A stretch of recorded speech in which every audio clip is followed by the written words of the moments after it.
Bonjour à toutes et à tous et je suis ravi de vous accueillir pour ce second webinaire patrimonial et je suis accompagné bien évidemment de mon ami Olivier de Urutia. Olivier, comment ça va? Bah, salut Tino, ça va super. Toi Ouais, aussi? T'es en forme? ouais, ça va, impec.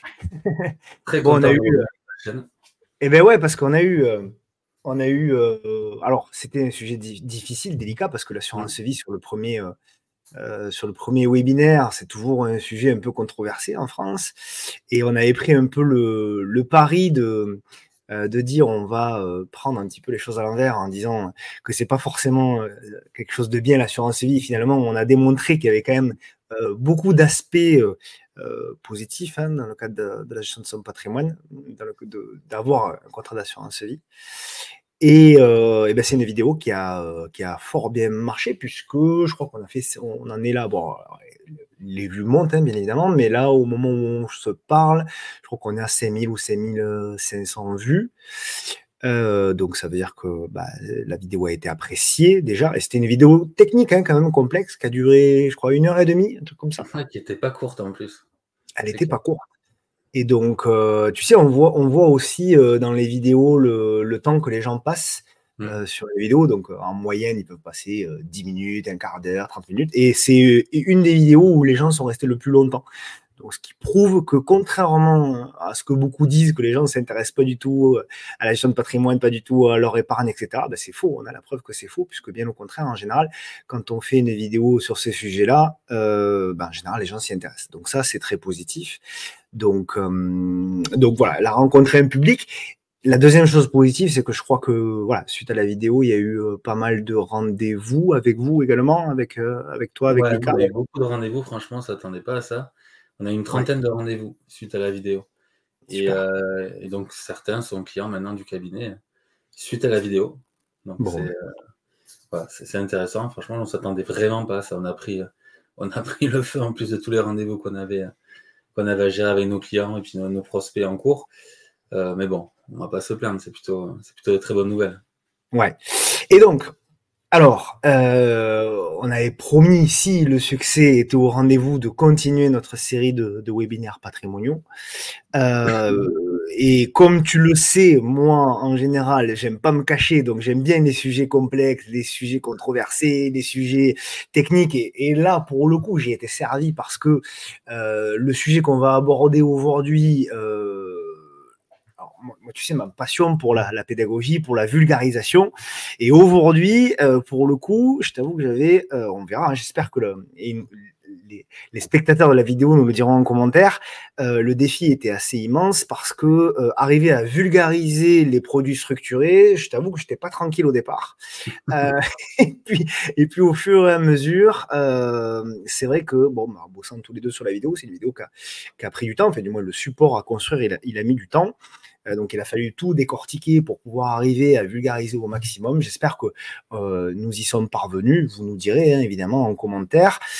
Et c'est vrai que dans la manière d'aborder les choses, contrairement à l'assurance vie, ce qu'on a voulu faire, même si c'était pas au départ notre volonté, ce qu'on a voulu faire, c'est plutôt que de faire une grosse partie théorie et après aller sur quelques exemples, on a voulu directement, quasiment directement, et même si c'est une petite Mmh. introduction où on explique rapidement quelques contours, hein, des produits structurés, on a voulu vraiment avancer en prenant des cas concrets, des exemples concrets et réels, pas des démonstrations, des choses que vous avez ou vous proposez au sein de Rutia pour que véritablement les gens se rendent compte de quoi on parle avec des exemples précis et concrets. Et au fur et à mesure, moi je t'interrogerai, j'ai pas voulu trop aller dans le détail dans les préparations de vidéos parce que je veux te poser les questions en direct et je veux véritablement que tu me répondes également en direct. Donc, je vais, comme d'habitude, hein, te poser toutes les questions qui sont nécessaires. Et puis, s'il y en a d'autres, bien évidemment, hein, les gens répondront en commentaire, hein. Voilà.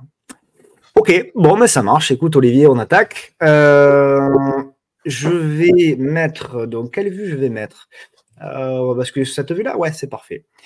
Donc, produit structuré, la surperformance maîtrisée. Donc voilà, bon, le sommaire, globalement, hein, c'est pas un sommaire immense. Encore une fois, on a voulu faire relativement simple. Donc, les produits structurés, qu'est-ce que c'est? Pourquoi est-ce que ça peut potentiellement être intéressant?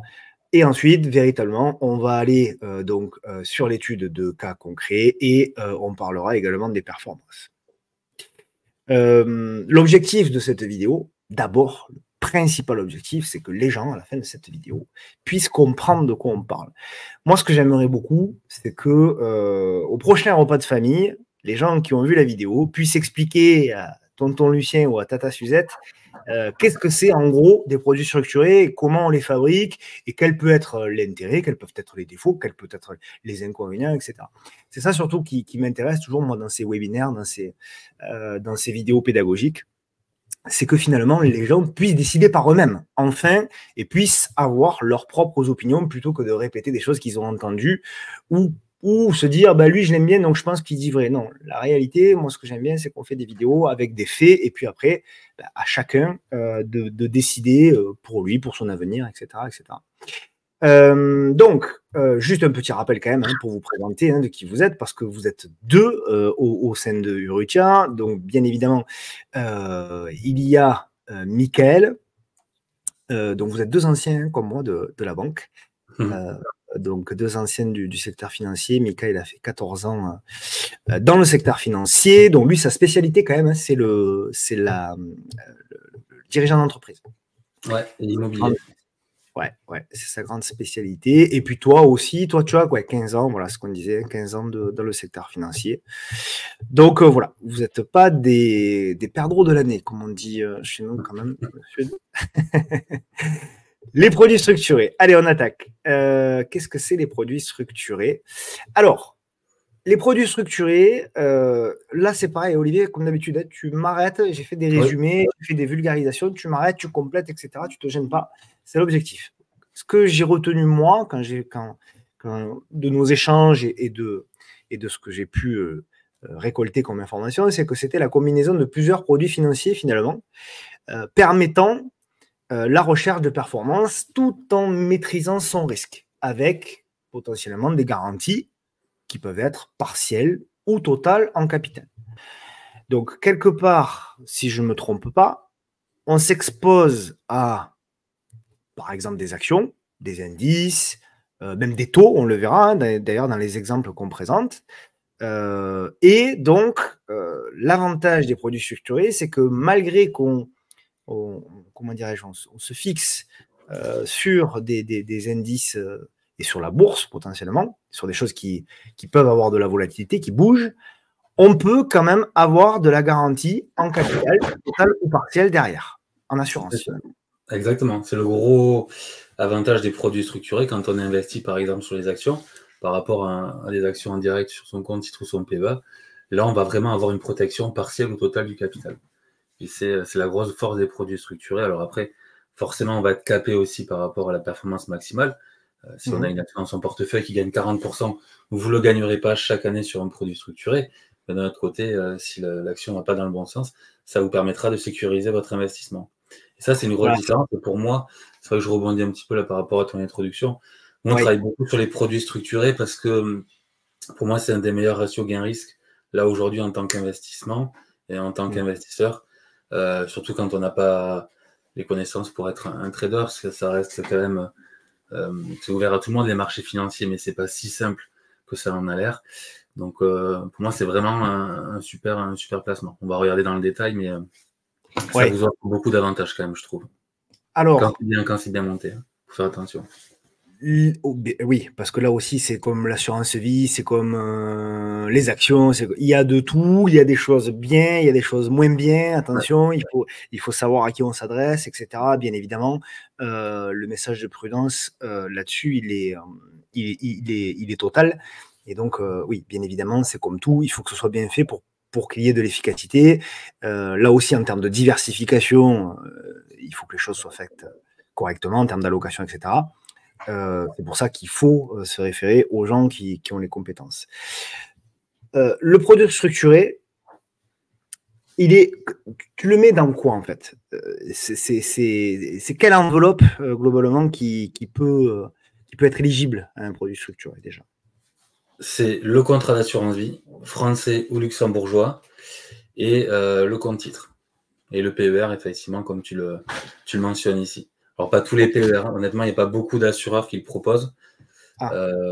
Les contrats d'assurance vie, ben, c'est pareil, on a un choix qui est quand même assez restreint. En règle générale, c'est souvent les produits structurés de l'assureur ou de la banque en question, puisque eux, ils vont travailler, enfin, je ne sais pas si on va en parler un petit peu tout à l'heure, mais ils vont travailler plutôt sur des indices, sur l'Eurostock principalement. Oui. Vous aurez rarement des produits sur des actions. Et après, en CTO, ben, l'avantage, c'est qu'on va pouvoir y greffer tous les produits structurés. Ça, c'est le gros avantage du CTO. Et c'est le même avantage que l'on a sur les contrats d'assurance vie luxembourgeoises. Alors, je dis qu'on peut tous les référencer, mais il faut que votre conseiller vous le propose. Parce que nous, avec notre cabinet, quand on réserve des produits structurés, quand on va les créer, puisque la plupart de nos produits, voire quasiment tous nos produits, sont créés de façon sur mesure, on va réserver une enveloppe qu'on va mettre à disposition à nos clients. Il y a un code ISIN, mais personne ne pourra acheter avec ce code ISIN directement sur son CTO. Nous, il faut qu'on aille le référencer dans sa banque pour qu'il puisse passer l'ordre. Ok, parce qu'en fait,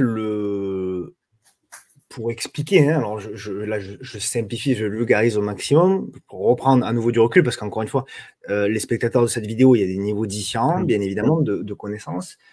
Le produit structuré, c'est un produit qui est créé de toutes pièces. Oui, ouais. C'est un contrat, en fait, finalement. Exactement.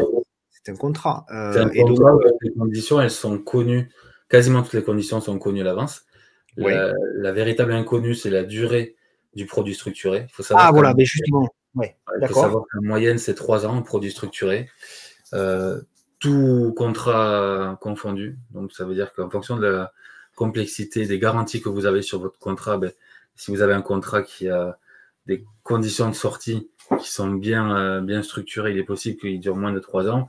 Et si vraiment, on va regarder après, mais je pense notamment à la dégressivité, s'il n'y a pas cette option-là, on va plutôt être sur un produit structuré qui va durer plus de 3 ans. Mais la durée moyenne, c'est 3 ans. Mais c'est là où c'est, alors pareil, hein, on va pas aller trop vite, mais on le redira, c'est là où c'est assez rigolo quelque part. Enfin, moi, ça m'a amusé beaucoup sur les produits structurés que vous faites, c'est qu'en fait, moins le produit structuré dure, mieux c'est pour tout le monde en fait. Oui. Hein, on est d'accord, je dis pas de bêtises. Pour sortir, tu veux dire, pour que le produit s'arrête. Ouais.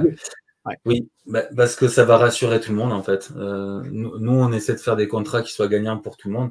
C'est-à-dire que le client, si on arrive à stopper son produit structuré après la première année, puisque le coupon, en fait, l'avantage des produits structurés, c'est que contractuellement, on a toutes les conditions en amont, alors sauf la durée, je le disais, mais sinon on a le coupon annuel qui est indiqué, la durée maximale, la dégressivité, toutes les options, elles sont vraiment indiquées au départ. Donc, ce qui fait que si le produit structuré s'arrête au bout d'une année et que le rendement est à 10%, mais le client va récupérer son capital plus 10% de performance. Nous, le client sera rassuré. Derrière, il y a quand même des chances qu'il reparte avec nous pour placer ses fonds, ce qui fait qu'on va retravailler avec lui. Et puis, le broker sera bien sûr aussi content puisqu'on pourra de nouveau faire appel à lui pour créer le produit structuré. Donc, on essaie vraiment de faire des contrats gagnant-gagnant. L'objectif, c'est pas que le produit structuré dure 10 ans. Malgré tout, ça peut arriver. Enfin, moi, je n'ai jamais connu de produits structurés arriver à la 10e année sur tous les produits structurés avec lesquels j'ai travaillé. Et pourtant, quand j'étais dans le secteur bancaire, en banque privée, comme je le disais tout à l'heure, on n'avait pas des super produits puisque c'était souvent sur l'Eurostock. Il n'y avait pas de dégressivité. Mais les marchés étaient haussiers. Donc, c'est vrai que les produits structurés, arrivant jusqu'à la 10e année, je n'ai pas connu. Et après, quand j'étais en gestion de fortune non plus, on travaillait un peu sur les actions, mais c'est pareil. En règle générale, ça se terminait assez vite. D'ailleurs, pour celles et ceux qui ont fait des produits structurés au sein des grandes banques les plus connues françaises en général, c'est des produits qui sont appelés également fonds à formule. Ouais. Ça, en général, ça parle beaucoup plus. Fonds à formule, généralement, c'est même pas généralement, c'est tout le temps, ce sont des produits, c'est la même chose en fait, ce sont des produits structurés. Ok, donc tu nous as dit déjà pas mal de choses. On va revenir entre guillemets à la vulgarisation, hein, aux bases. Donc, un produit structuré, c'est toujours lié à un sous-jacent, c'est toujours lié à quelque chose. On monte un produit structuré, et ce produit structuré, il est lié à l'évolution de quelque chose.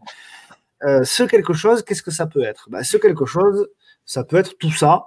Même si toi, notamment, évidemment, tu taxes surtout, et d'ailleurs, ce sont les trois cas concrets qu'on ira voir après dans le détail, qu'on a pris comme exemple. Toi, généralement, évidemment, tu vas aller sur le marché des actions, et en plus, voilà, tu vas t'appuyer sur l'analyse technique également, sur les compétences fondamentales sur une action, etc. On en reparlera, ce sera plus clair là également. Tu peux, et c'est un exemple également qu'on va montrer, tu peux également prendre comme sous-jacent des taux d'intérêt.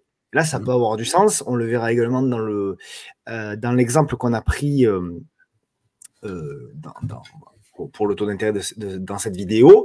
Et enfin, bien évidemment, c'est le plus connu, le plus courant, généralement, tu peux t'appuyer sur des indices, un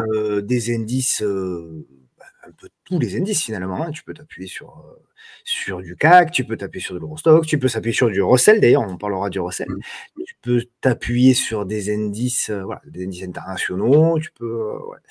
Donc ça, c'est quand même, ouais, c'est les trois, on est d'accord, c'est les trois principaux que tu fais. Peut-être un peu matière première aussi, vous faites un petit peu de temps en temps? Non, non, on ne fait pas. Je pense que c'est vraiment représentatif. Nous, on intervient là-dessus, mais c'est représentatif de tous les produits structurés que je vois en commercialisation chez les assureurs. C'est vraiment principalement là-dessus.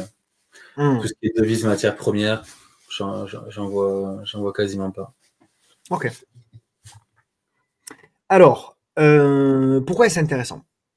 Pourquoi c'est intéressant? Alors, j'ai dégagé quelques grandes lignes. Tu nous diras laquelle pour toi est la plus importante. Je sais qu'elles sont toutes importantes. Tu me diras pour toi laquelle est la plus importante et celle surtout parmi les clients que tu as, laquelle pour eux semble, j'ai ma petite idée, mais laquelle pour eux semble la plus importante. Répondre aux attentes spécifiques des investisseurs. Parce que là, encore une fois, c'est vous qui allez créer un produit. Donc, il va être spécifique, ce produit-là, et il va être spécifique, forcément, à des attentes des investisseurs. Je te donne un exemple simple. Je veux investir sur la Chine, mais je ne veux pas que ce soit risqué. Je fais un teasing sur le produit qu'on montrera plus tard dans la vidéo. Et bien là, tu vas monter un produit qui va être investi sur le marché chinois, tout en garantissant du capital, ou garantissant totalement ou partiellement le capital des investisseurs qui vont le prendre. C'est ça? Exactement, c'est ça. Ok. Évidemment, l'objectif, c'est le titre de la vidéo, hein, c'est de s'exposer pour trouver un rendement qui est supérieur aux produits d'auto sans risque, c'est-à-dire on va maîtriser son risque, mais malgré tout, on va quand même essayer de performer, parce que maîtriser son risque pour faire zéro, ça ne sert pas à grand-chose, il faut quand même avoir un peu de rémunération derrière. Donc l'objectif, c'est de trouver un rendement supérieur aux produits d'auto sans risque. L'objectif, c'est d'accéder à un investissement. Ça rejoint un peu pour la première partie sur la première chose qu'on a dit, qui a été dite, accéder à un investissement sur mesure avec des minimums abordables. Ça veut dire que, bon, évidemment, hein, c'est pas avec ça, on fait pas du produit structuré avec 100 €, mais globalement, avec quelques milliers, voire dizaines de milliers d'euros, on peut investir sur les produits structurés sans problème aujourd'hui. Ouais, complètement. D'accord. Ce que tu as dit tout à l'heure, effectivement, je l'ai noté moi aussi, s'offrir un couple rendement-risque déterminé et contractualisé à l'avance. C'est là tout l'intérêt pour moi des produits structurés, c'est que les règles du jeu sont fixées à l'avance. Tu sais, s'il se passe telle chose, tu vas avoir tel rendement. S'il se passe telle chose, tu vas avoir tel rendement. Tout est fixé à l'avance et tu sais dès le départ, en fait, le risque que tu prends. Voilà.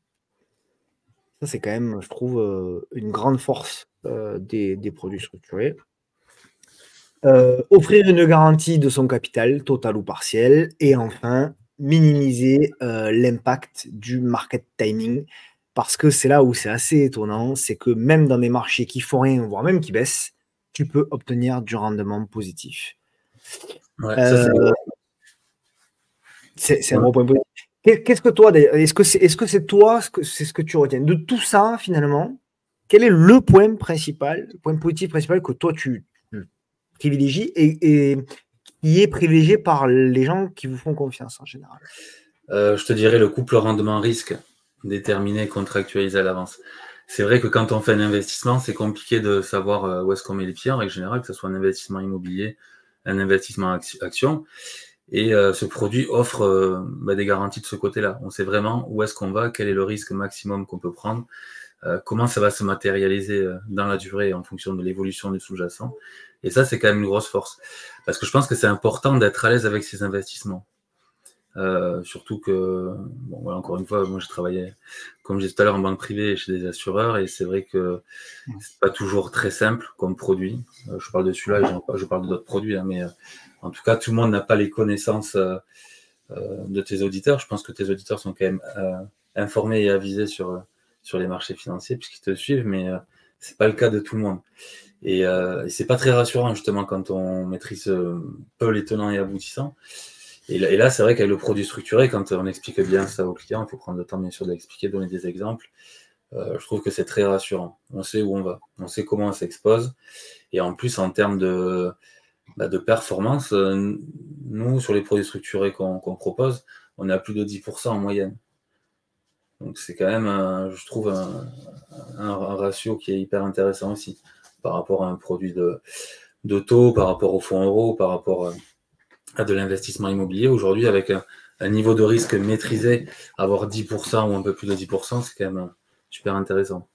Donc ça, c'est vraiment la première chose qui plaît, je trouve, à la fois pour le client et puis pour nous aussi, c'est rassurant parce qu'on sait où on va. Si les marchés baissent, on sait qu'on ne va pas être forcément trop inquiet parce que, on va l'expliquer encore une fois tout à l'heure, mais avec la dégressivité, il y a des chances que le produit s'arrête avant la 10e année et délivre de la performance, malgré le fait que les marchés soient baissiers. Et ça, c'est un gros avantage. Oui. Entre toi et moi, la complexité des fonds en formule, des produits structurés par le passé, elle était un peu volontaire aussi. Je pense, j'ai jamais posé la question, mais je te dirais oui. Ouais. Je te dirais oui, parce que ça permet de. Alors après, l'objectif, c'est pas que le. J'ai un peu de bruit parce que j'ai un petit chat dans mon bureau avec moi. Et l'objectif pour la banque, c'est pas que le client n'ait pas de performance. Par contre, si le placement peut durer un certain nombre d'années, c'est sûr que la banque a d'autant plus de chances de gagner de l'argent. Oui, parce que souvent, les frais étaient pris aussi par année de placement aussi. C'est ça aussi, on en touchera peut-être 2 mots là-dessus. Ok, on avance. Donc, évidemment, donc des rendements dans des marchés peu porteurs. Alors c'est là aussi où c'est assez. Enfin, moi, ça fait partie des choses que je trouve bien parce que bon, pour des raisons, je me demande si les marchés vont pas entre guillemets zigzaguer pendant des mois voire des années à venir. Bon, peu importe à la limite ce qu'on pense, mais ce qui est intéressant en tout cas, c'est que avec les produits structurés, dans des marchés boursiers, vous êtes exposé au marché boursier, on est exposé au marché boursier. Pour autant, on peut quand même surperformer si les marchés ne sont pas très porteurs. C'est ça qui est intéressant dans les produits structurés. Pour donner un exemple vraiment de base, théorique, en gros, vous pouvez être exposé à un sous-jacent, admettons le CAC 40, pendant 3 ans. Le CAC 40 va faire une première année à moins 4, une deuxième année à moins 5, une troisième année à plus 10. En gros, sur les 3 années, vous allez avoir une performance si vous êtes directement exposé au CAC 40 qui va être nulle, qui va être flat, on va dire, en gros. L'intérêt, c'est que selon le produit structuré que vous allez monter, eh bien, vous pourriez avoir une performance en première année avec un coupon, avec un rendement de 7%, une deuxième année avec un coupon de 7% et une troisième année avec un coupon de 7%. Donc, 7% par an pendant 3 ans, pendant que potentiellement un CAC 40 sur 3 ans, il va faire du zigzag. C'est là où pour moi c'est intéressant, c'est que finalement, vous allez vous servir et toi, tu t'appuies également sur l'analyse technique pour quand même essayer d'affiner les points d'entrée. C'est là où, pour moi, ça a de l'intérêt et on le verra dans les performances que ça vous a bien servi ces derniers mois, ces dernières années. Mais pour autant, voilà, si on a des marchés qui stagnent, etc., eh bien, on peut quand même avoir du rendement. Ouais. Ok, donc ça, c'est intéressant. Alors, voilà, je pense qu'en termes de théorie, on ne va pas aller plus loin. ce qu'on va faire, Olivier, c'est qu'on va aller directement voir les exemples que tu m'as transmis. Comme ça, on va aller dans le détail tout de suite et on va expliquer petit à petit comment ça fonctionne. Ok. Parce que je suis convaincu, enfin, moi, c'est comme ça que tu m'as fait comprendre véritablement certaines choses. Donc, c'était pas mon. Au départ, je voulais pas faire comme ça, mais pour moi, je trouve que ça a marché plutôt bien. Donc, on va essayer de refaire la même chose que ce qu'on avait fait ensemble avec des études de cas précises. Alors, première étude de cas, on va aller donc sur le marché des actions. Donc, c'est quand même le cœur, hein, généralement, des produits structurés.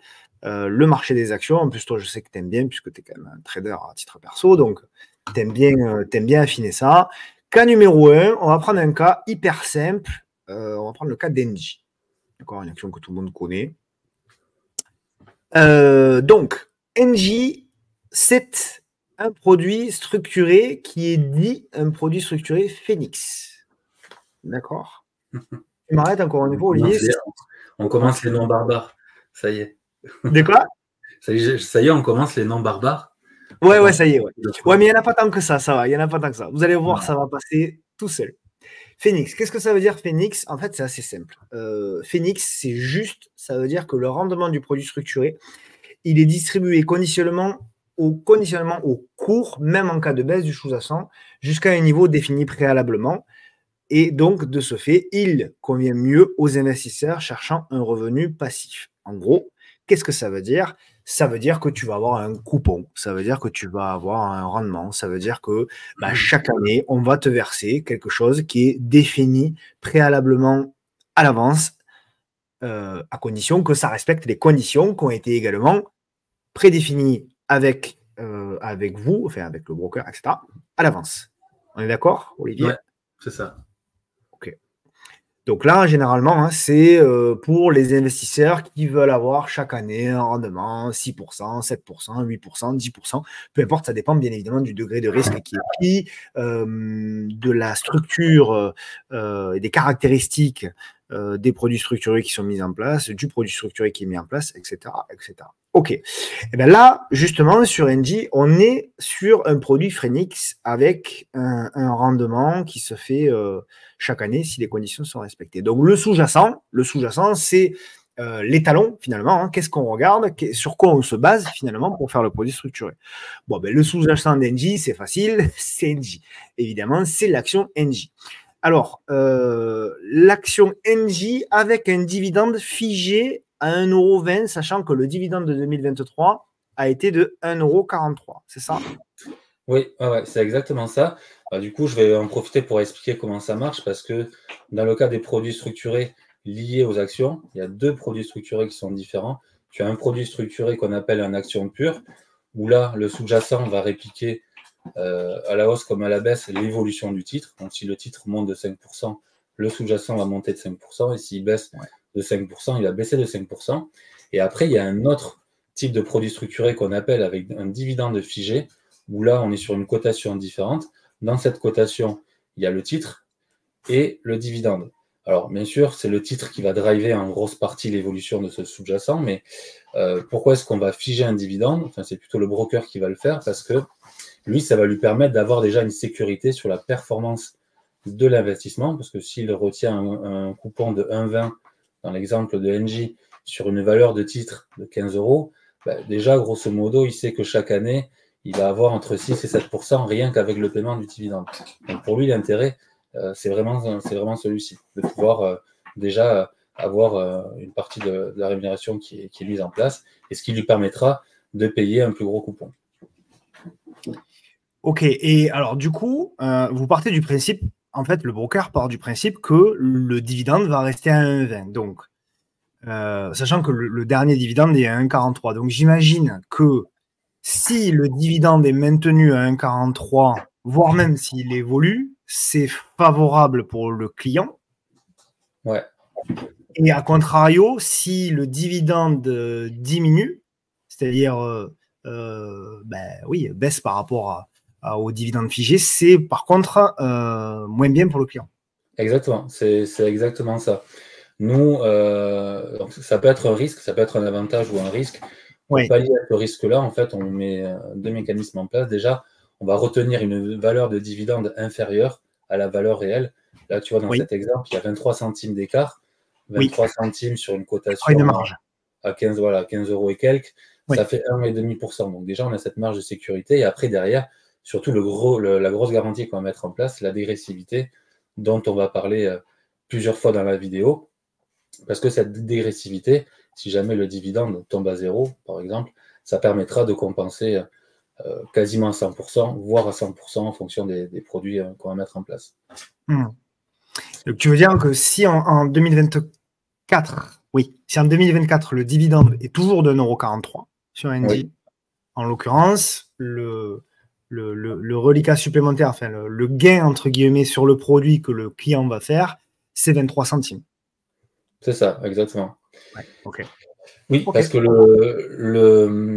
dans cette cotation, on va enlever 1,20, puisque ça va être figé, et on va reverser 1,43. Donc, il y aura un delta de 23 centimes. De 23 centimes. S'il y a 23 centimes chaque année, effectivement, le sous-jacent, il va évoluer beaucoup plus vite que le cours de l'action. Et donc, ça permettra donc d'atteindre plus facilement, notamment sur ce produit-là, la dégressivité. Ouais, c'est ça, exactement. Après, nous, on travaille sur les deux actifs, les actions pures et les actions à dividendes figés. Ça va vraiment dépendre des produits. Si on le fait, c'est parce qu'on va être sur des titres où il y a une politique de versement et de retour aux actionnaires qui a été communiquée par la direction. Donc, c'est le cas d'Engie, sur Stellantis, aussi sur les bancaires. Vraiment, quand on regarde historiquement, il y a de gros montants des résultats qui sont reversés en dividendes. Donc, on va vraiment que sur ces titres-là. Et après, derrière, si malheureusement le dividende baisse, ben, on met en place tout un tas de mécanismes pour que le client ne soit pas impacté. Ok.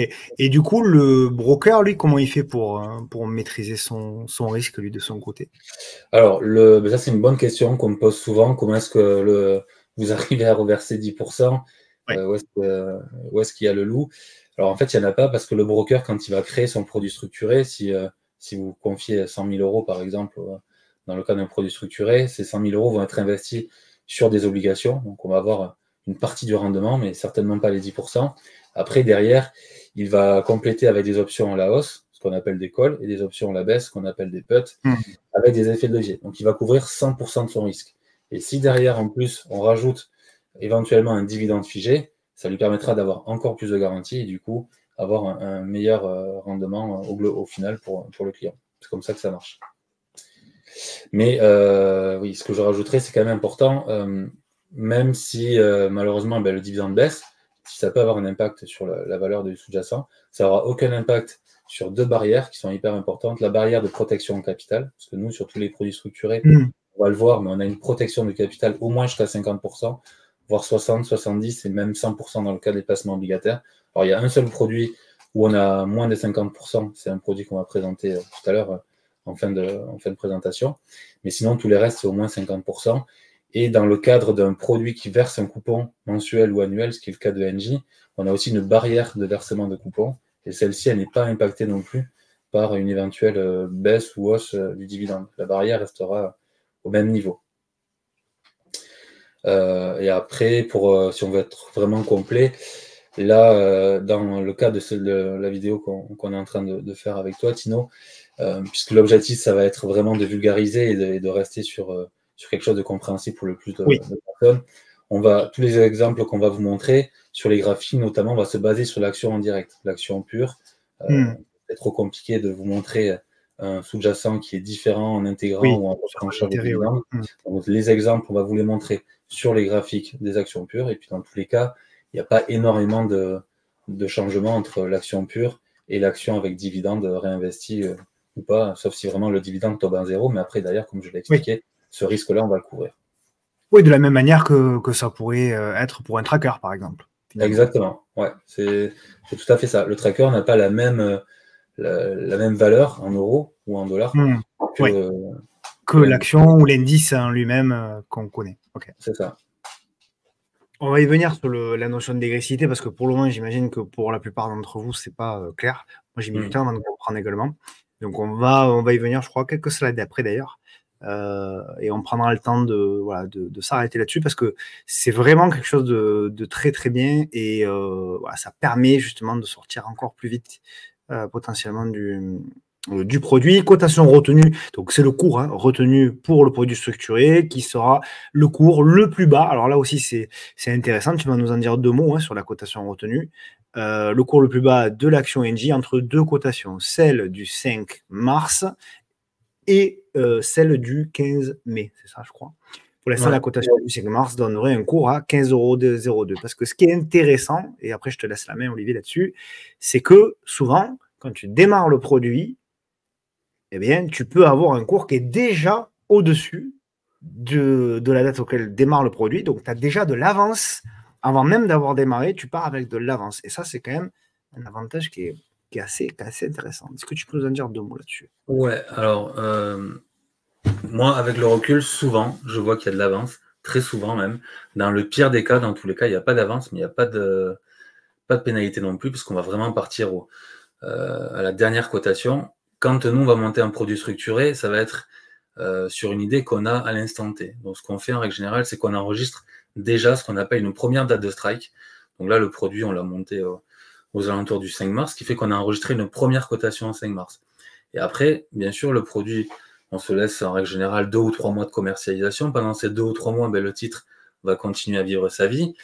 Pour sécuriser le cours d'achat de nos clients, on va se rajouter 1 ou 2 dates. Là, sur NJ, il y a 2 dates, il y a celle du 5 mars et du 15 mai. Et la date qui sera retenue, qui sera équivalente au cours d'achat du client, ça sera la cotation la plus basse entre le 5 mars et le 15 mai. Donc là, aujourd'hui, le cours de l'action NJ doit être aux alentours de 15,50 de mémoire ou 15,60. On le voit après. Alors, c'est les cours d'il y a quelques jours, mais oui, il est plus haut qu'en tout cas ça. Ouais.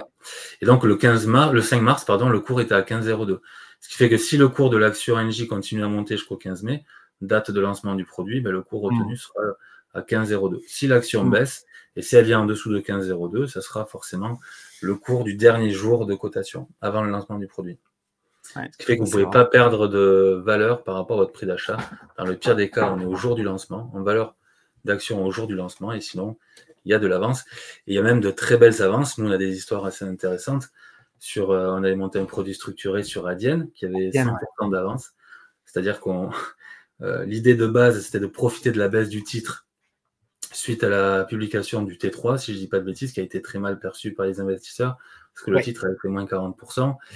On arrivait sur des niveaux hyper intéressants graphiquement, et puis bon, dans tous les cas, moi je connais un petit peu le titre, je trouvais que c'était trop durement sanctionné, donc on a commencé à créer ce produit structuré, et puis on s'est laissé 3 mois comme sur NJ.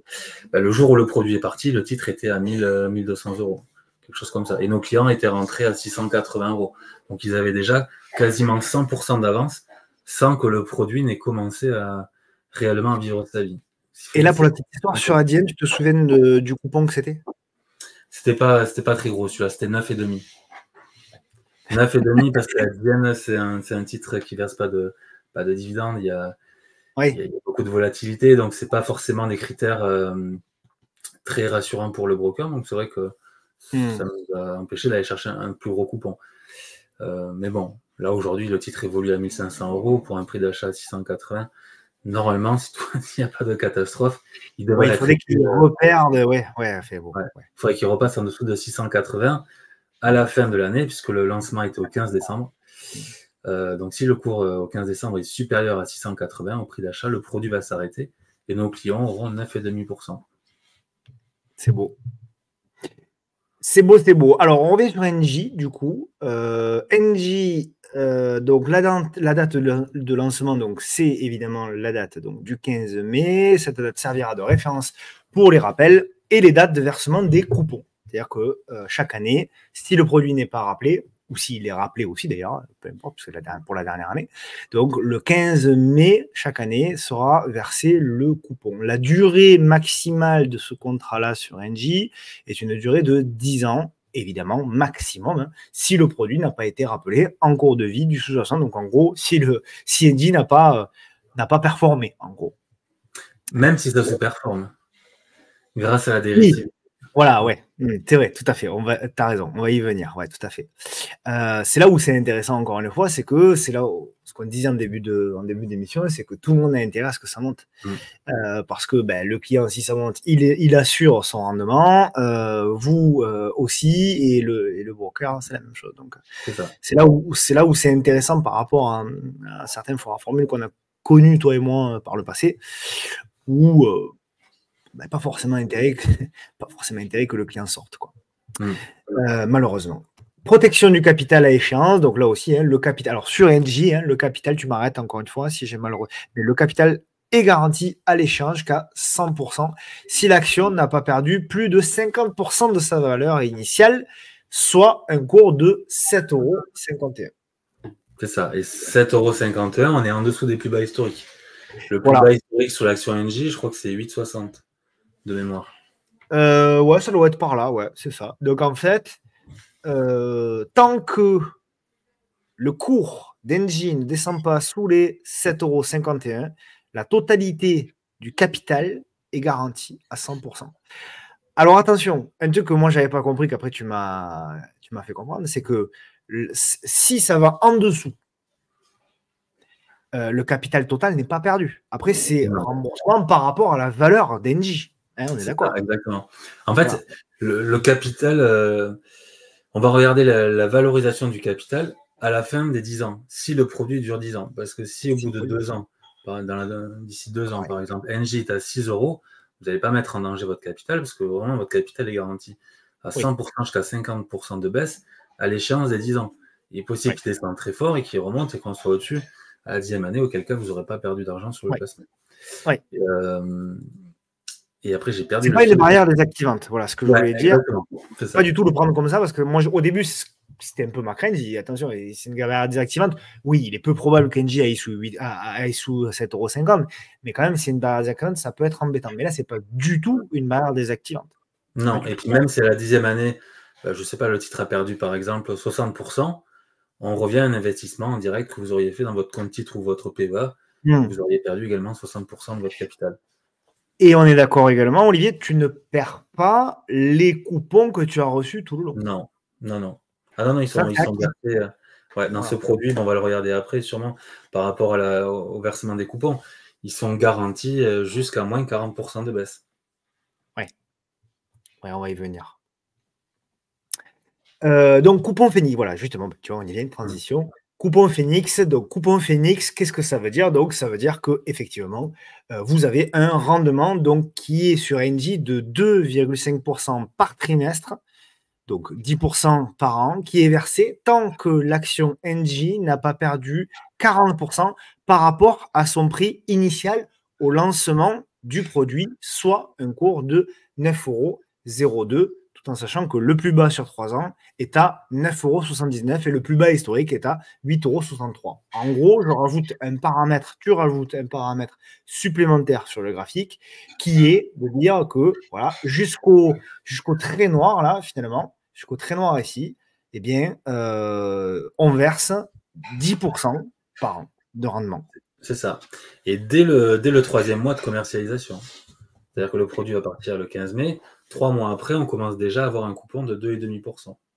Oui, parce que c'est par trimestre. Oui, c'est par trimestre, tu as raison. Et là c'est intéressant parce que le 15,02 €, là, il est là. C'est ça. Donc, ça veut dire que si le produit est lancé et que le cours est là, tu démarres, toi, quand même, comme s'il avait démarré à 15,02 €. Exactement. Tu as toujours ta garantie figée du coup à 9,02 et 7,5. Alors que potentiellement. Ils auraient pu remonter puisque le prix est monté. Mais non, ce n'est pas le cas. Tu me confirmes, il reste. Voilà. Ouais. Donc, tu as encore plus de marge finalement par rapport à. Ouais, complètement. Ok, c'est super. Super intéressant. Tu voulais rajouter quelque chose? Je sais pas si tu veux qu'on parle peut-être des conditions de sortie ou sur ouais, c'est juste après. Alors, bien évidemment, c'est juste après. Alors, on en vient justement. Alors, parce que ça, c'est tout ça. Donc, parce que toi, moi, ce que j'ai beaucoup apprécié, beaucoup aimé dans ton approche sur les produits structurés, c'est que tu as une approche hyper sécuritaire. C'est vrai. c'est vraiment, moi, c'est ce qui m'a marqué dans les échanges qu'on a eus, c'est que tu m'as toujours dit, voilà, moi, je veux vraiment que nos clients prennent le moins qui s'exposent, etc. Très bien, mais qu'ils prennent le moins de risques possible. Et tu as une arme supplémentaire que moi, je ne connaissais pas, je n'avais pas vu dans mon passé.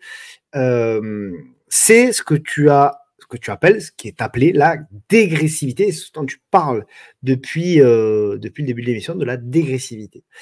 Donc, qu'est-ce que c'est la dégressivité? La dégressivité, c'est qu'après la fin de la première année de lancement du produit, si l'action est en dessous du prix d'achat, le produit continue, bien évidemment, hein, et chaque trimestre, on enlève 1,25%,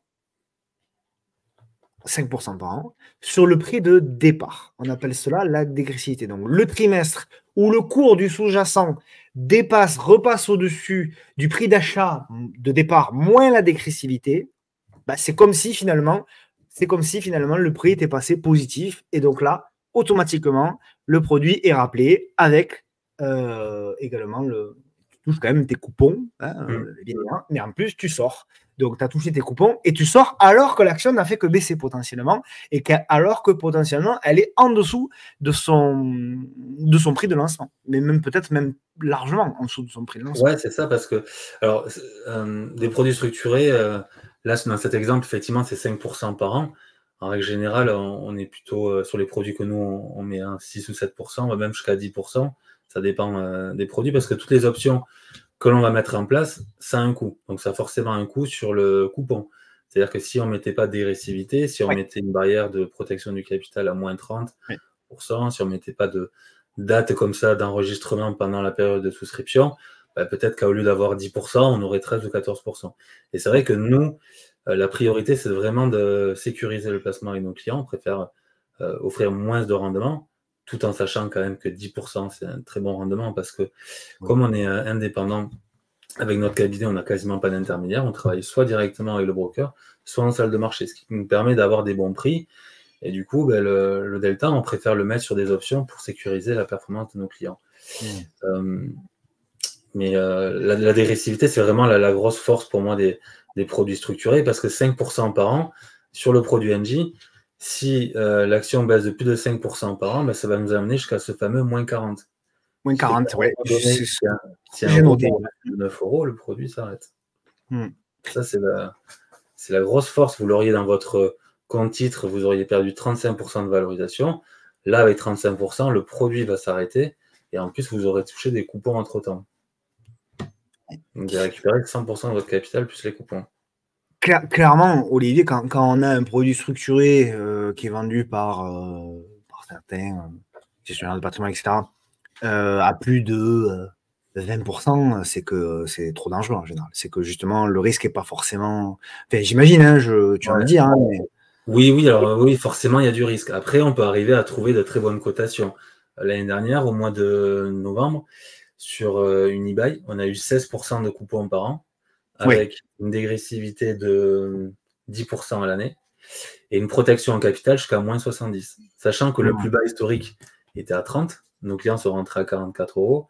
Et donc, le moins 70 leur permet d'avoir une garantie jusqu'à un cours de 13 euros, 13 ou 14 euros.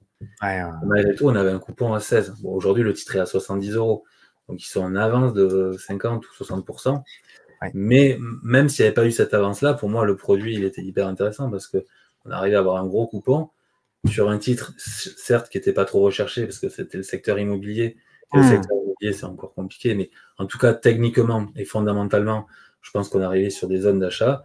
C'est pour ça qu'on est parti là-dessus. Et puis après, derrière, les garanties ont fait qu'on est parti sur ce produit, malgré le 16%, parce que moins 70, bon, j'étais assez serein pour me dire que si un jour une eBay est arrivée à un cours de 15 euros, avec Xavier Niel notamment, qui voulait soi-disant à un moment donné racheter le groupe, je pense qu'elle serait sortie de la cotation et qu'elle aurait été rachetée. Tu avais également, je vais faire une parenthèse, tu avais également Société Générale. Parce que je connais Exactement. Ouais, Société Générale, c'est pareil, on a une garantie jusqu'à 7 euros, 7,50 €. Sachant que le plus bas historique est à 10,80. Donc, voilà, c'est pas forcément la bancaire la plus qui a une vertu, oui. à juste raison, à juste titre, mais après, il y a de telles garanties que, bon, pour moi j'en ai pris aussi à titre perso, hein. Je trouve que c'est un super produit. Moi aussi. C'était coupon 14 de mémoire. 15. 15. Ok, on avance. Donc, dégressivité, donc, pour le théoriser un petit peu, en pratique, une barrière de rappel dégressive fixe un seuil à partir duquel le produit est automatiquement rappelé et les fonds sont restitués à l'investisseur. Ce seuil est dégressif, d'où son nom, et diminue progressivement avec le temps. Ce qui signifie que le produit est rappelé plus facilement en cas de variation défavorable sur une longue période. Cela permet à l'émetteur de réduire le risque lié à la durée de vie du produit et offre à l'investisseur une certaine flexibilité quant à l'évolution de ses investissements. Donc là aussi, finalement, c'est un outil supplémentaire pour pouvoir se protéger. Donc ça a de l'impact, comme tu l'as dit, hein. Clairement, tu en as conscience. C'est le parti souvent que tu prends. C'est-à-dire, oui, ok, on va avoir peut-être un petit peu moins de rendement que ce qu'on aurait pu avoir sans ça, mais malgré tout, c'est quand même une force, un outil supplémentaire pour pouvoir avoir moins de risques possible, on va dire. Ouais, et puis c'est vrai que c'est pas... juste pour faire une parenthèse sur le rendement, moi je pense que j'ai jamais eu aucune objection sur un coupon trop faible. Ça veut dire que sur tous les produits structurés que l'on a, donc du moins élevé, on va dire à 6% jusqu'au plus élevé à 16%, j'ai pas un client qui m'a dit ton produit ne rémunère pas assez. Donc ça peut vouloir dire plusieurs choses. Ça veut dire que soit le client est plus intéressé par la protection de son capital, ça je pense que c'est vrai. Oui. Je pense que ce qui est vrai aussi, c'est que c'est des taux qu'on n'a pas l'habitude d'avoir à sa banque ou chez son assureur, malgré tout. Donc voilà, c'est pour ça que nous, on est assez confiants quand on va proposer ce taux-là et surtout mettre tout un tas de garanties. On peut se le permettre parce qu'on sait que au final, le taux restera intéressant. Et puis aussi, je pense que la majorité des investisseurs qui vont sur ces produits-là avec vous, ce sont des investisseurs qui ont conscience que les marchés financiers, c'est quand même bien de s'y exposer, mais qui ont quand même une appétence au risque moins forte peut-être que d'autres, que notamment des traders qui vont aller directement acheter des actions sur des comptes titres, etc. Après, il y a aussi les deux, notamment moi, ou toi d'ailleurs, où on fait un peu des deux et on va se servir également. Mais c'est pas du trading. C'est là où il faut faire attention, c'est que ça n'a rien à voir avec du trading. Pour autant, même si ça n'a rien à voir avec du trading, tu te sers de l'analyse technique pour essayer d'optimiser encore et encore et encore les points d'entrée pour justement être à des barrières désactivantes largement en dessous des plus bas historiques, acheter des actions sur des zones de repli. Voilà, je sais pas, peut-être que tu en sortiras un, mais je pense que typiquement, tu vas peut-être pas montrer un produit structuré sur une action en exponentielle actuellement. Voilà, typiquement, c'est pas le genre que tu vas faire.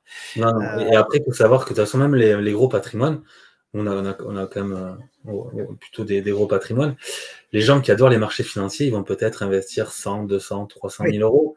Mais après, le plus gros de leur patrimoine va être sécurisé, que ce soit en immobilier ou sur des produits structurés. Ils ne peuvent pas jouer 1 million d'euros comme ça en direct. Alors, il y en a qui le font, mais certainement qu'il y a d'autres choses à côté. Les produits structurés, c'est la même chose. C'est-à-dire que le plus gros, on va dire, de leur patrimoine financier va être investi sur les marchés, mais avec quand même des garanties. Et puis après, ils vont garder du capital pour continuer à faire ce qu'ils aiment faire. Ouais. Et sur NJ, oui, alors tu parlais d'analyse technique. En fait, l'idée aussi de base d'acheter sur NJ, c'est que sur le gaz, on arrive sur des niveaux historiquement bas. Oui. Je ne sais pas si tu as un graphe sous la main, mais on est sur des niveaux de 92.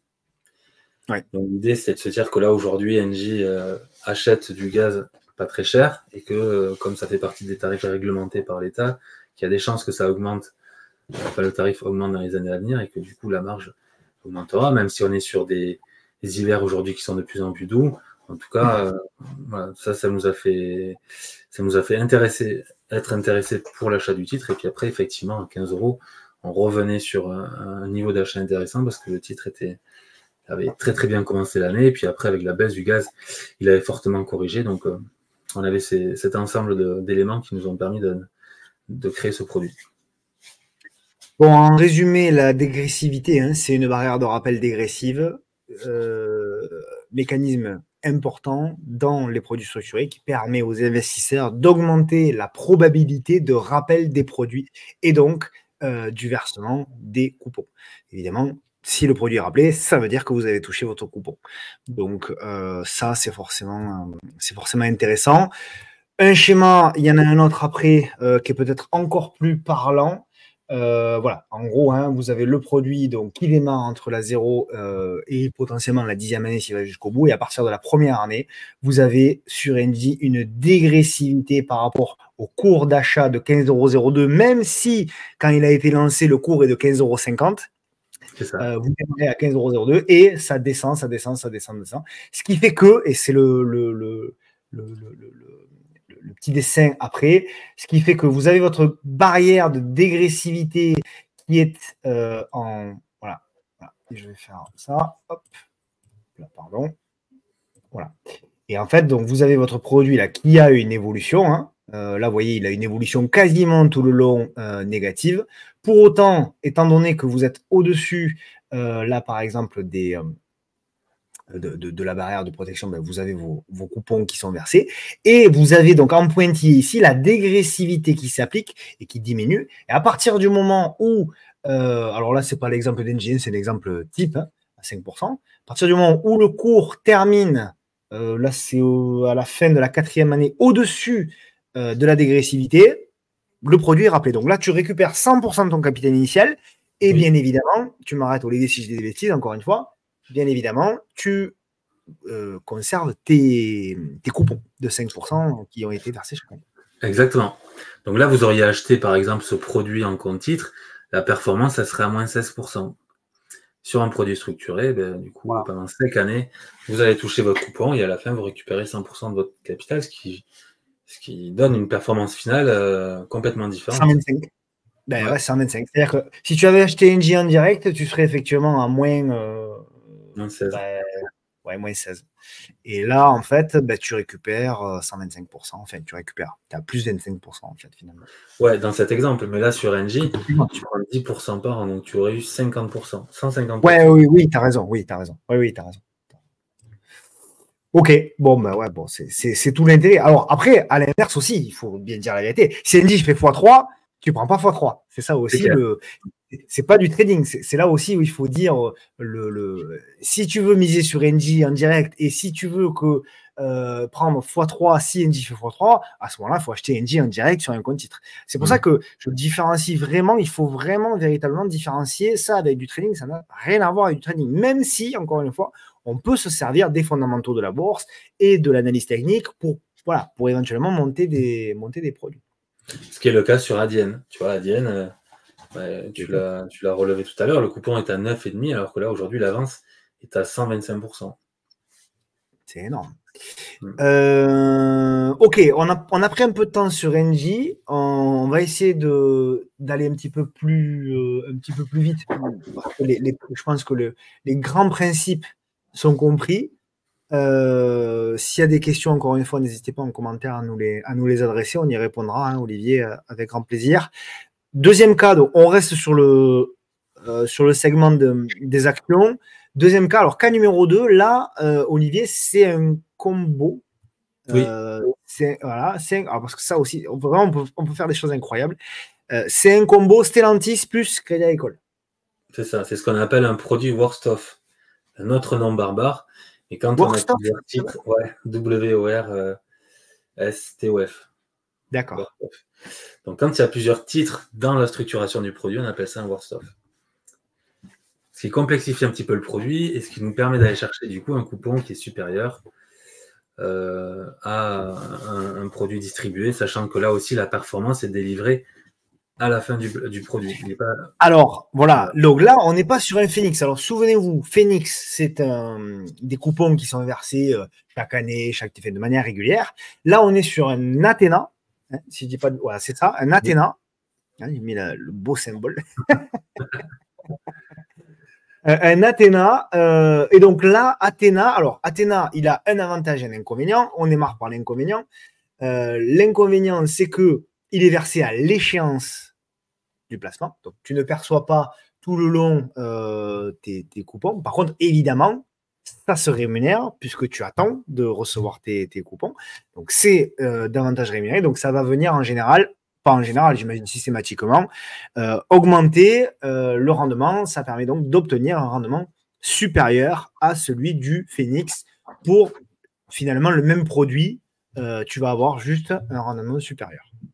C'est ça. Ok.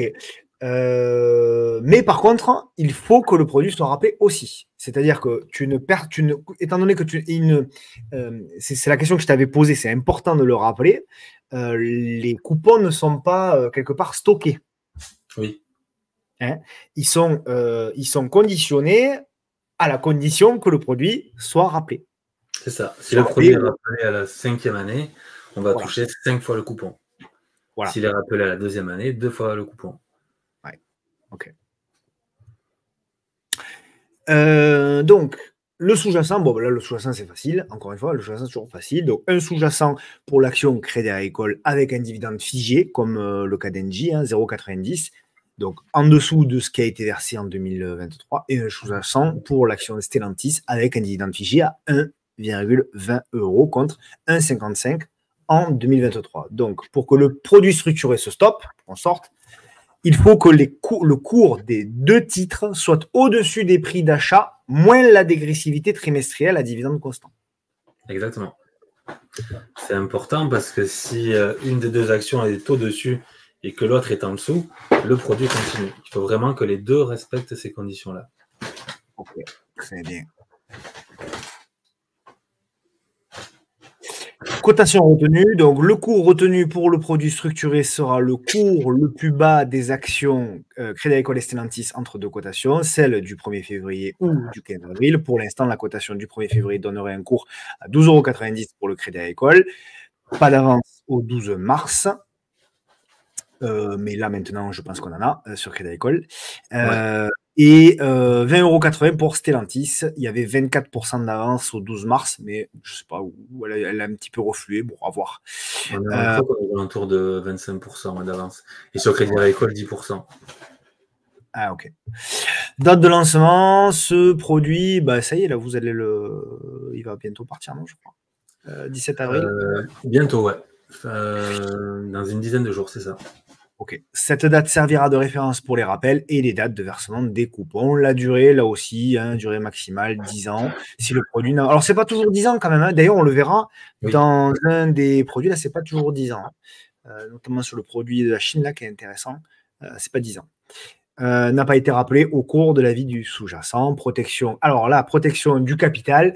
Là, vous protégez le capital jusqu'à 100% échéance si les actions n'ont pas perdu 50% de leurs valeurs initiales, soit un cours de 6,40 € pour le Crédit Agricole et 10,40 € pour Stellantis. Donc, coupon Athéna, c'est ce qu'on disait, le rendement de 14% par an est payé à la fin de vie du produit structuré. Donc, un rendement total sera alors équivalent à 14% multiplié par le nombre d'années. C'est ce que tu disais, 2 ans, 2 fois 14, 5 ans, 5 fois 14, etc., etc., etc. Ok. Bon, écoute, ça me semble clair, encore une fois. Dégressivité, là aussi, tu appliques une dégressivité, Olivier, sur ce produit-là, encore une fois. Après la fin de la première année, si l'action est en dessous du prix d'achat, le produit continue à chaque trimestre. On enlève 1,5%, soit 6% par an quand même. C'est pas rien, 6% par an sur Stellantis. Oui, c'est sur Stellantis. Et les deux, c'est 6% par an pour les deux. D'accord. Sur le prix de départ. Pardon? Pour chacune, 6%. Pour chacune, ouais, c'est ça. Ouais. 1,5, ouais, c'est pas rien quand même. Ok. Le trimestre où le cours du sous-jacent repasse, comme dans l'exemple qu'on a illustré tout à l'heure, au-dessus du prix d'achat, moins la dégressivité, le placement se stoppe. Donc, encore une fois, tu peux sortir avec tes coupons et 100% de ton capital, même si ce sont des actions qui font une performance négative sur les prochaines années. Là aussi où c'est intéressant. Et si elles font une performance positive, tu sors aussi et également avec ton rendement. C'est là où quand même je trouve que il y a un réel intérêt quand même sur sur ces produits-là. La dégressivité maximale, elle est de 50% sur 10 ans. 50%. C'est énorme. Ouais, c'est beaucoup. Et après, sur la dégressivité, c'est vrai qu'on n'en a pas parlé, mais nous, on met une dégressivité trimestrielle ou mensuelle ou journalière. Oui.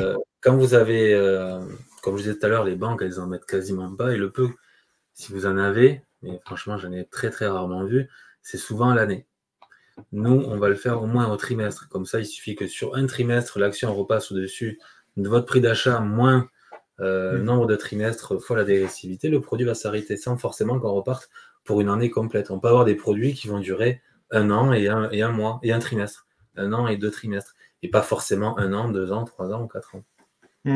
Et là où c'est intéressant, ce que tu dis, c'est que finalement, tu te sers de la volatilité un petit peu, quelque part, Oui, pour pouvoir aussi faire rappeler le produit. c'est ça, exactement. Dégressivité journalière, on en a très peu parce que ça coûte très cher. Ouais. Et la volatilité, bon, je pense que déjà au trimestre, on peut faire de belles choses Oui, pour la oui, oui. sortie. Ouais, On ouais. fait soit au trimestre, soit au Non, mois. c'est super. C'est super. Ok, donc deuxième exemple des actions. On passe maintenant, tiens, un exemple qui est intéressant, Olivier.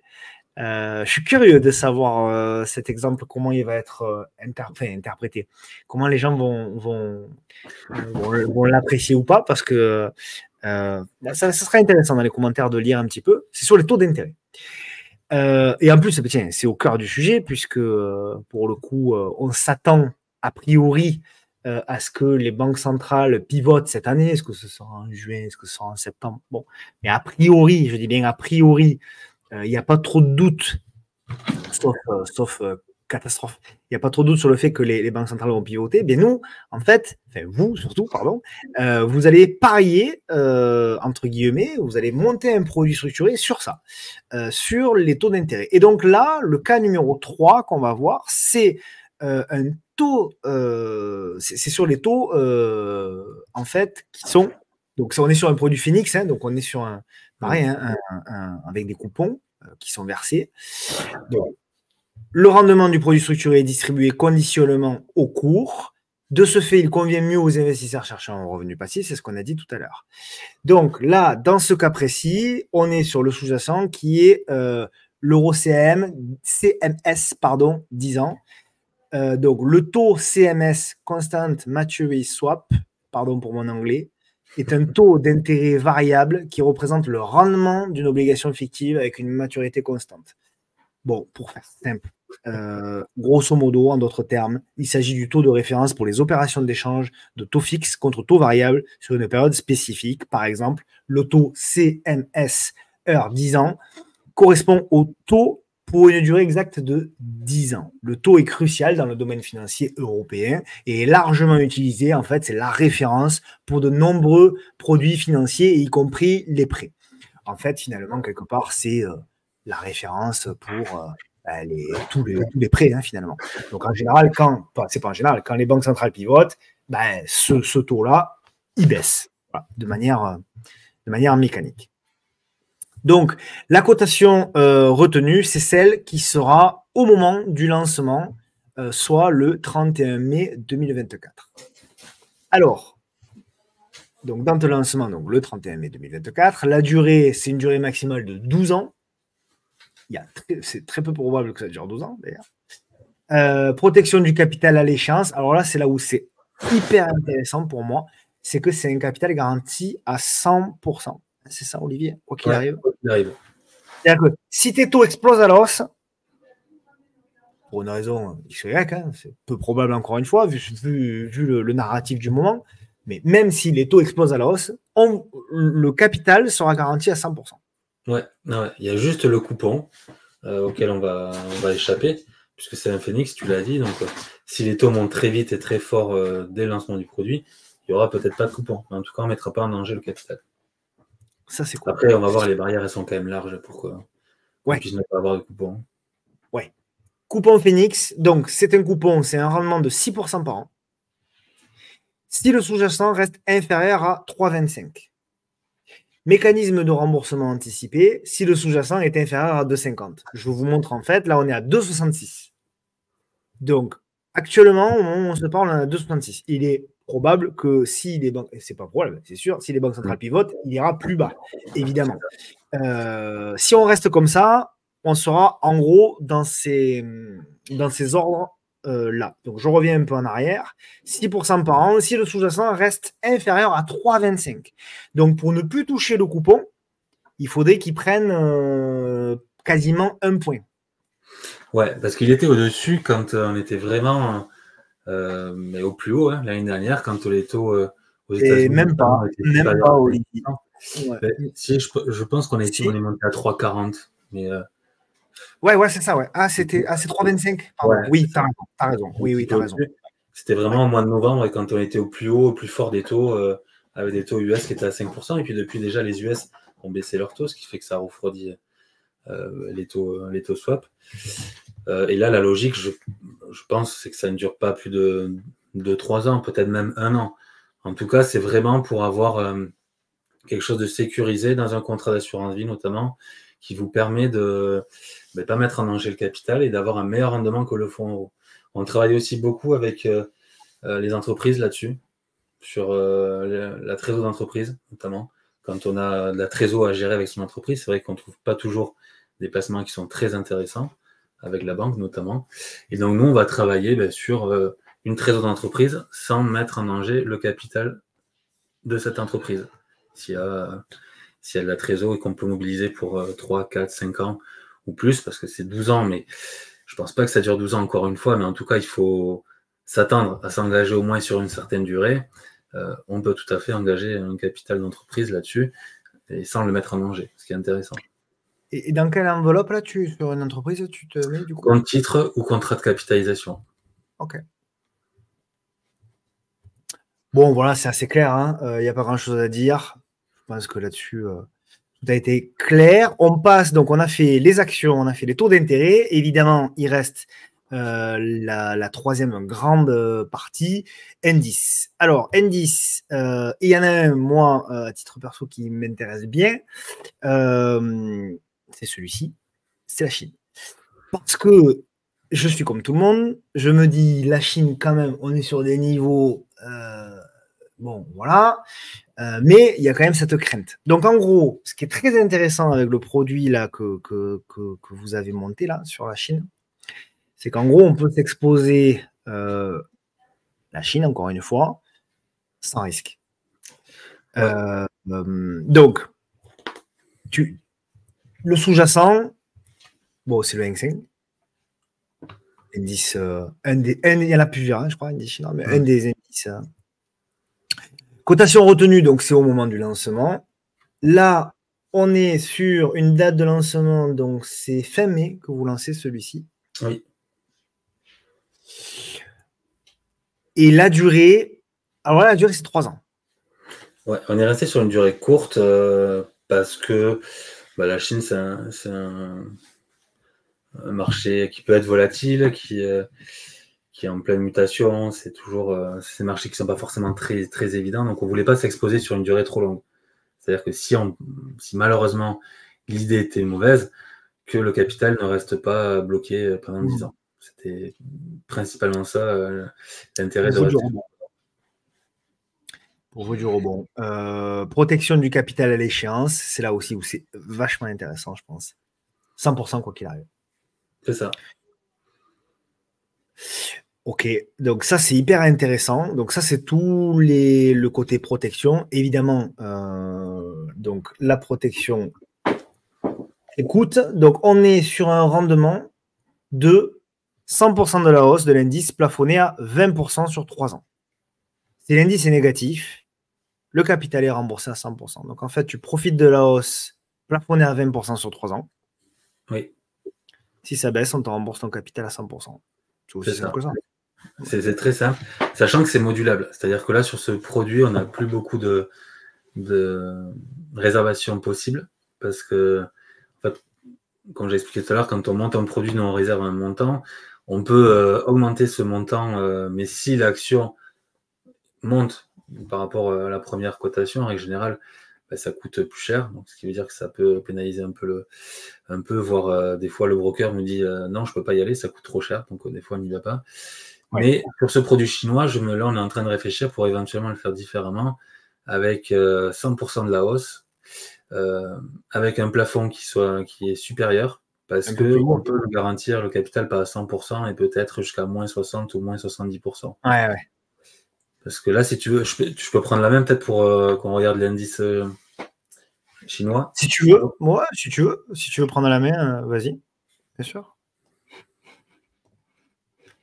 Parce qu'en fait, oui, en fait, ce que tu es en train de dire, hein, c'est que quelque part, c'est presque, ce produit, il est presque trop assuré, quoi. Il est presque trop sans risque finalement, et peut-être que, voilà, en étant entre guillemets, en modulant un petit peu ce produit-là, tu pourrais aller chercher un rendement encore plus intéressant, tout en ayant quand même très peu de risques, quoi. C'est ça. Allez, donc je vais te partager mon écran. Ouais, sur vas-y. l'indice chinois. Vas-y. Hop, ajouter à la scène. Et voilà. Normalement, t'es bon. C'est bon? Ouais. Allez, tu vois mon écran? Ouais. Donc voilà le fameux indice chinois. Et comme tu le disais tout à l'heure, je pense aussi qu'on est sur un point d'achat, ou qu'on a été sur un point d'achat, mais bon, on est vraiment au commencement du rebond. Oui. Pour nous, l'idée, c'était celui-ci, c'était de se dire, on va s'exposer sur un indice qui a quand même beaucoup perdu, parce que tous les indices aujourd'hui sont au plus haut, après le Covid, quand on regarde aux États-Unis, en France, en Allemagne. Et l'indice chinois, lui, a fait l'inverse, parce qu'il y a une politique après Covid qui n'a pas été très bonne. Bon, il y a tout un tas de raisons qui peuvent l'expliquer, mais par contre, si on prend un peu de hauteur, on se rend compte qu'on est potentiellement sur une zone d'achat. Et nous, ce qu'on a voulu mettre en place avec ce produit, c'est garantir le capital à 100%, avec un plafond du coup de 20%. Donc si l'indice gagne 15%, nos clients auront 15%. Si l'indice en gagne 40%, ils auront que 20%. Par contre, ils ne mettront pas en danger leur capital, parce qu'à la fin de la 3e année, si l'indice est en dessous du prix d'achat, ils ne perdront pas d'argent sur ce placement. Et là, ce que je disais tout à l'heure, c'est qu'aujourd'hui, on réfléchit peut-être à le faire différemment et se dire qu'une garantie jusqu'à moins 50, moins 60 ou moins 70%, ce qui nous amènerait, par exemple, à moins 50 à peu près à ce niveau-là, sur des niveaux de 2003, c'est quand même très loin comme cotation. Ben, ça permettrait peut-être d'aller chercher du 30 ou 40%. C'est ce qu'on est en train de voir avec le broker là aujourd'hui pour faire un peu différemment sur le placement. Ouais, ça peut être super intéressant. Ouais. Ok. Voilà. Parfait. Hyper intéressant. Donc, mécanisme de remboursement anticipé, on l'a dit. Donc, en fait, il n'y en a pas. C'est-à-dire qu'il n'y a pas de dégressivité, il n'y a rien. Au bout de 3 ans, vous sortez et vous profitez de la hausse positive si elle est plafonnée à 20% sur 3 ans. Si elle est négative, vous récupérez 100% de votre capital. C'est aussi simple que ça. Donc là, pour le coup, voilà. Moi, ce que j'aime bien, voilà, c'est très clair. On sait dès le départ, c'est pas complexe comme on a pu le voir par nos passés communs. Les choses sont assez claires. Donc, on reste dans le domaine des produits structurés sur indice et on va terminer par le dernier cas, le cas numéro 5. Celui-là aussi m'intéresse. Moi, c'est mes deux préfs. Quoique j'aime bien NG aussi, mais c'est mes deux préfs. Avec le cas du Russell 2000. Le Russell 2000, donc, c'est les petites capitalisations américaines où là, on est sur un produit quand même. Donc, le sous-jacent, évidemment, c'est le Russell 2000, donc indice boursier américain, petite capitalisation qui représente les 2000 plus petites actions de l'indice Russell, cotation retenue au moment du lancement, soit le 28 juin 2024. Là-dessus, on est sur donc lancement le 28 juin 2024 et la durée, une durée maximale de 10 ans. Protection du capital à l'échéance jusqu'à moins 50%. On est d'accord? Oui. Rendement 8% par an si le niveau de l'indice est supérieur ou égal à 75% de son niveau initial. Donc, en gros, sur le Russell, peut-être tu pourras après le montrer si tu veux, peu importe. En gros, sur le Russell, c'est simple. Jusqu'à moins 25% de baisse, vous avez 8% par an. C'est par an le versement là-dessus? Oui, c'est par an. Et le capital est garanti jusqu'à moins 50%, sachant que les petites capitalisations américaines ont quand même déjà bien morflé et qu'elles sont loin elle encore, de revenir sur les plus hauts niveaux historiques, contrairement au Nasdaq, et qu'on est sur des niveaux de valorisation, des niveaux de sous-performance qui sont quand même assez historiques. Donc, c'est là où moi, ça m'intéresse. Tu le sais, j'en parle depuis quelques semaines, là, des mid and small, notamment. Bon, là, c'est les small. Donc, c'est pour ça que ça peut être intéressant également. Mécanisme de remboursement anticipé. On a, en plus, là-dessus, tu appliques un mécanisme de dégressivité. Ouais. Et là, celui-là, présent. Comment, Olivier? Qui est pas très gros, moins que ce qu'on a l'habitude de faire. Mais c'est un indice. C'est ça. C'est un indice. Donc, par an, sachant qu'on applique la dégressivité au mois, donc par rapport à ce qu'on expliquait tout à l'heure, il suffit qu'il y ait un rebond sur un mois pour que le produit s'arrête. Ouais. On ne va pas forcément repartir à chaque fois pour une nouvelle année. On va vraiment faire des points intermédiaires mensuels. Et à chaque mois, on enlève 0,16%. Ok. Donc 2% par an au total. L'électricité maximale sera de 18% sur 119 mois. C'est ça. Tu veux le montrer ou c'est pas nécessaire, comme tu veux? Non. Ouais, il est connu, hein, le Russell. Ok. On va terminer. Alors bon, on va pas se mentir, on les avait déjà présentés lors de la précédente vidéo, mais les performances donc, que vous avez réalisées sont hyper positives. Je vais les passer très rapidement. Donc vous avez fait quoi? Vous avez fait un peu de tout quand même. Hein. On a fait un peu de tout. Les performances que l'on voit, c'est l'avance, c'est pas le rendement du produit, c'est l'avance par rapport au prix d'achat. C'est ça qui est. Ouais, ce qui veut dire sur le premier exemple total, là aujourd'hui on est à 66 €, donc ce qui représente 19% par rapport au prix d'achat.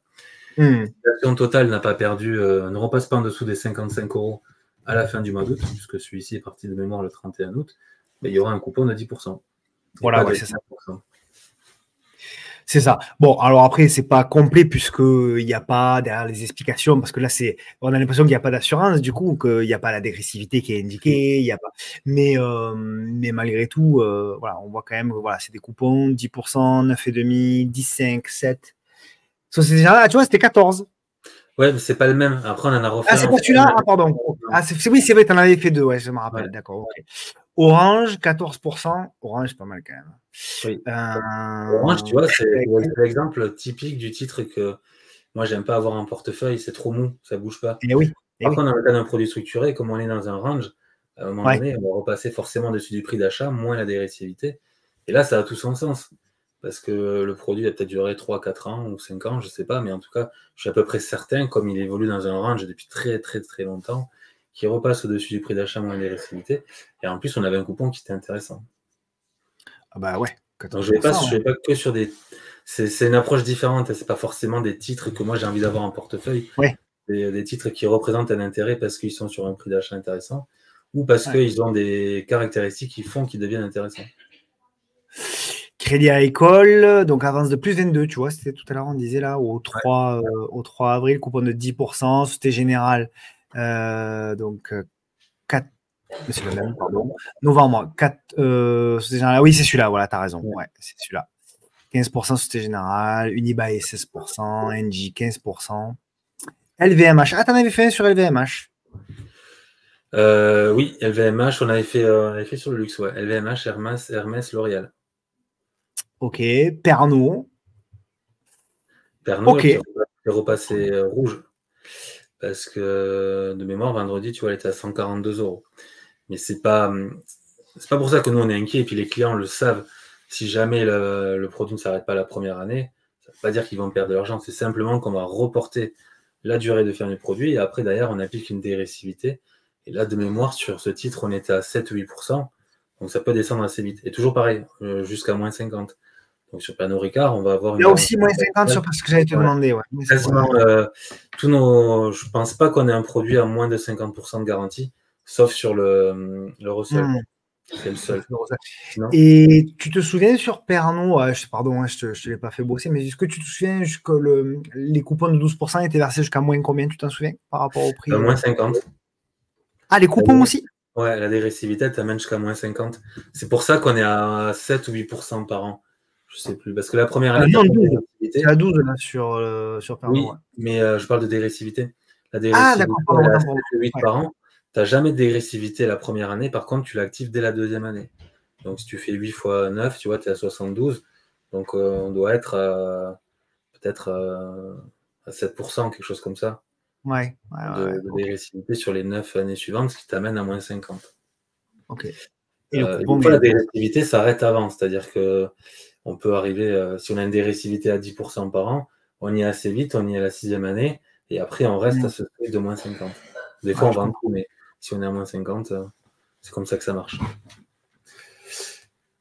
Donc, voilà, même si on est rouge cette année, on n'est pas trop inquiet, puisque ça nous amène à une valeur de 74 euros, 72 euros. Ouais. Et puis peut-être que certains clients sont contents de garder du 12% un peu plus longtemps, peut-être Oui, aussi. c'est ça. Surtout sur Exactement. le Pernod Ricard, parce que c'est pas vraiment une valeur spéculative, quoi. Non, c'est ça.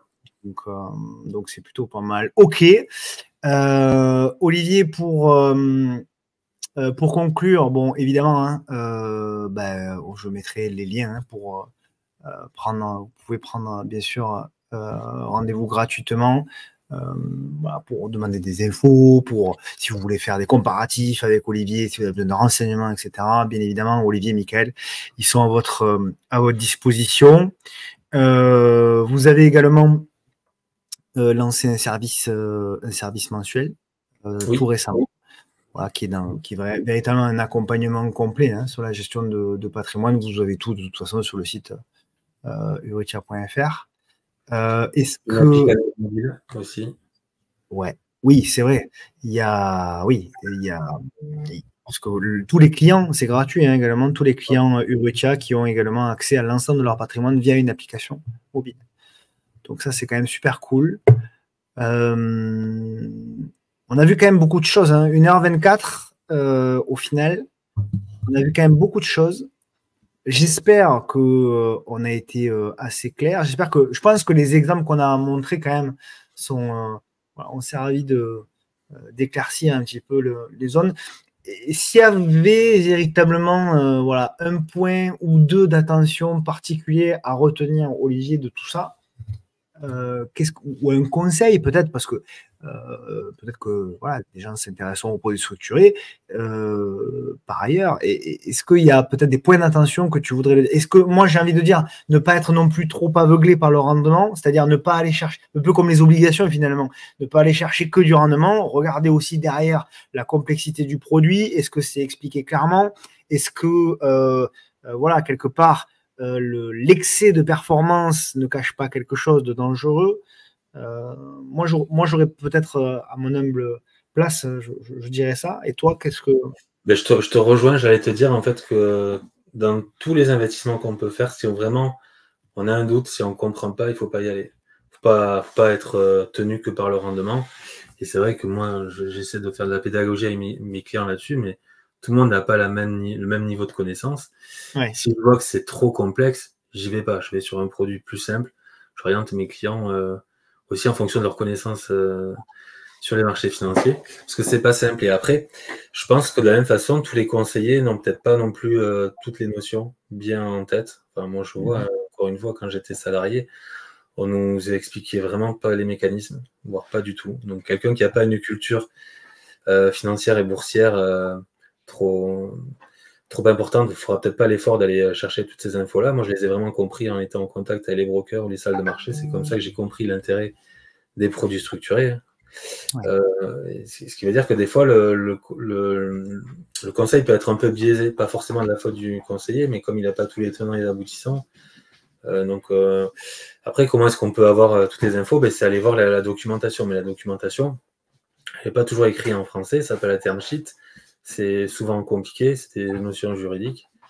Donc voilà, il faut quand même avoir un bon rapport de confiance, je pense, avec son conseiller pour pouvoir aller sur des produits un peu complexes, à mon sens. Je dis ça parce que j'en ai vu qui s'attendaient à avoir certains rendements et certaines conditions du produit et qui ont été déçus parce que ça n'a pas été bien expliqué. Ouais. Ouais, non, mais de toute façon, La confiance vient aussi avec la transparence. Moi, j'ai toujours été convaincu de toute façon que quand on cache les choses, peut-être à court terme, tu vas faire, le conseiller va faire ses contrats, mais de toute façon, à moyen long terme, c'est pas véritablement une bonne idée. Donc, clairement, la transparence, vraiment, hein, si vous ne comprenez pas ce qu'on vous présente, il faut le faire répéter, et deux, surtout, il ne faut pas signer, hein, clairement. Il faut véritablement, comme l'a très justement dit Olivier, il faut comprendre, en bourse, mais pas que d'ailleurs, hein, je dirais, dans tout dans la vie, quand vous ne comprenez pas, il vaut mieux s'abstenir. Olivier, écoute, franchement, merci. Merci à toi. C'était méga intéressant. Je me suis régalé. Moi, c'est un univers nouveau. Pas nouveau, mais ce qu'on faisait, nous, c'était pas ça quand même. C'était plus obscur, c'était plus opaque, etc. Et là, quand même, là, je trouve que voilà, c'est plus clair. Et puis, j'aime beaucoup, en fait, l'approche de protection des investisseurs, en fait. C'est ça qui me plaît, en fait. C'est pas juste faire du rendement pour faire du rendement. Oui, on essaie d'en chercher du rendement, bien sûr. L'objectif, c'est de développer son patrimoine, hein, on va pas se le cacher. Pour autant, il faut pas faire n'importe quoi. Et pour autant, vraiment, vous, chez Eureka, voilà, vous avez cette mentalité-là de dire, il faut faire les choses dans le sens d'abord du client. Et je pense que c'est la recette de votre succès bien méritée. Voilà. Donc, écoute, merci. S'il y a des questions, bien évidemment, vous pouvez les poser en commentaire. Je mettrai en lien également le formulaire pour les gens qui souhaitent avoir plusieurs renseignements avec vous, prendre rendez-vous, etc. Encore une fois, c'est gratuit, faites-le. Un petit audit sur sa gestion de patrimoine, ça fait pas de mal. Et puis voilà. Merci Thibaut, encore une fois, pour mettre en lumière ce qu'on fait, pour discuter. C'est toujours intéressant de partager ce qu'on aime. Enfin, moi, j'adore mon métier et je suis sur les produits structurés. J'adore ça aussi parce que je reste un peu dans ma peau de trader, puisque j'investis sur les marchés actions depuis longtemps, donc c'est hyper intéressant. Ce que je propose à mes clients sur ce type de produit, je sais que je maîtrise la chaîne de A à Z. Et ça, c'est rassurant. C'est rassurant à la fois pour les clients, mais c'est rassurant aussi pour nous. Parce qu'on sait qu'on n'aura pas de mauvaise surprise. La seule mauvaise surprise, c'est éventuellement de se tromper sur un choix, mauvais choix de sous-jacent, sur un marché ultra baissier. Je dis ultra baissier parce qu'il faudrait que la baisse, elle dure, qu'elle perdure pendant 10 ans. Ou alors que se matérialise très très fort et que ça remonte doucement, c'est quand même peu probable. Donc, je suis très content de partager ça avec tes auditeurs qui en plus ont des connaissances avisées sur les marchés. Oui, non, mais dans une optique de diversification, je pense que ça a vraiment beaucoup de sens, de toute façon. Ok, merci pour tout, Olivier. Chers auditeurs, merci de votre patience parce que ça fait près d'1 heure et demie que vous êtes ici, que vous êtes arrivés jusqu'au bout de cette vidéo. Donc, merci 1000 fois. On verra donc on va essayer d'en faire au moins 3 cette année, de webinaires patrimoniaux. Donc, on verra pour le 3e sujet. En tout cas, voilà, si vous avez besoin de quoi que ce soit, n'hésitez pas. Je vous mets en lien tout ce qu'il faut pour vous orienter vers Eureka. Et puis, les questions, n'hésitez pas en commentaire. On y répondra. Et si c'est technique, bien évidemment, Olivier prendra la main pour y répondre. Merci beaucoup pour votre fidélité. Olivier, merci beaucoup. On a une pensée pour Mika. Bien évidemment, qui viendra lui faire ça va être une sacrée émission aussi qu'il va falloir faire sur la fiscalité du dirigeant, enfin sur le patrimoine du dirigeant, mais je pense que ça va être méga intéressant, c'est un passionné de ça. Il faudra qu'on la bosse celle-là. À plus Olivier. Ciao, merci Tino. À bientôt. Au revoir tout le monde.